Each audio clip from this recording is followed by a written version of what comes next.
Roger Stone does not deserve a retrial, a federal judge ruled on Thursday, after the longtime friend of President Donald Trump had attempted to claim jury misconduct. Judge Amy Berman Jackson of the U.S. District Court in D.C. ruled Stone's jury forewoman had not lied to the court about her opinions when she was screened for bias before the trial, as Stone alleged. Instead, Jackson said Stone's legal team failed to fully research and question her.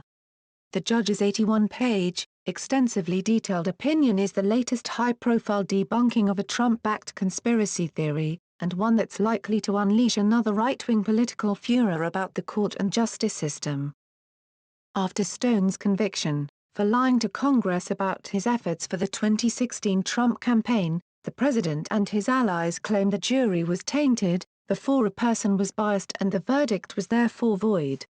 But Jackson's ruling, and all of her factual findings, showed otherwise, setting up Stone to serve his sentence, absent a presidential pardon or successful appeal. Still, the ruling on Thursday is unlikely to put to rest criticism of the jury from Stone supporters. The court is still weighing whether to release more details about the jurors. And the gag order the judge had placed on Stone, which had prevented him from making media appearances criticizing his case and spreading the president's attacks against the Mueller investigation, is now lifted. "We are very disappointed by the ruling. We have no further comment at this time," Stone's attorney Grant Smith said Thursday. The jury forewoman, Tamika Hart, had identified herself publicly just before Stone's sentencing in February, when she wrote on Facebook that she applauded the work of the prosecutors on the case. She had also posted on social media before the trial about Trump and his supporters, calling them racist. Stone's legal team called it juror misconduct that Hart didn't disclose her social media post specifics or political opinions on a written questionnaire at the start of the trial. The judge on Thursday, however, called Stone's request to throw out the verdict a tower of indignation. Jackson undercut Stone's argument that because the jury forewoman had posted negatively about the president on her social media, she felt the same about Stone. At bottom, the defense merely posits that if you do not like Donald Trump, you must not like Roger Stone, or if you are concerned about racism on the part of some of the president's supporters, then you must be applying that label to Roger Stone because he was a supporter too, Jackson wrote in the opinion. While the social media communications may suggest that the juror has strong opinions about certain people or issues, they do not reveal that she had an opinion about Roger Stone, which is the opinion that matters. Jackson noted that Stone's legal team had never asked Hart follow-up questions about her social media or political preferences when they questioned her during jury selection. Stone's team had even employed jury consultants, but none Googled Hart before the trial. An effort to uncover social media activity would not have required the lawyers to pore over dusty family court records in the basement of a county courthouse. All they had to do was sit and type her name into an internet search engine on a laptop, a rudimentary practice that has been an inexpensive and popular arrow in the trial practitioner's quiver for quite some time, Jackson wrote.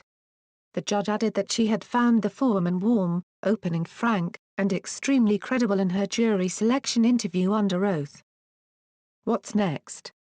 Stone could appeal over the next 2 weeks, but may be ordered to report to prison to serve his 40 months, at earliest, 2 weeks from now. The growing coronavirus epidemic inside the prison system wasn't mentioned by the judge in his case. The probation office will tell Stone when he must report. Under the gag order, Stone was not allowed to post on some social media sites or to comment about special counsel Robert Mueller's investigation or his own court case.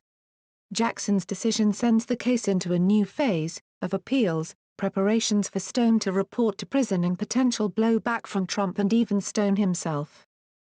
Stone had asked for a new trial in February, just days before his sentencing.